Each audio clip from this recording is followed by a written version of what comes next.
Vai tāda gavēšana, lai man patiktu, vai tā ir tāda diena, kad cilvēks patiesi sagādā miesai ciešanas, par to ir gavēnis. Tad, kad tu gavēji, tavai miesai ir jācieš. Vai nu tas ir nēdot, vai nu tas ir atsakoties no kaut kā.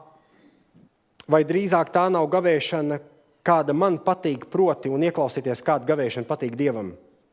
Kad atraisa kalpības jūga važas, kad tos, kam pāri nodarīts, atlaiž svabadībā un noņem no viņu pleciem katru jūgu.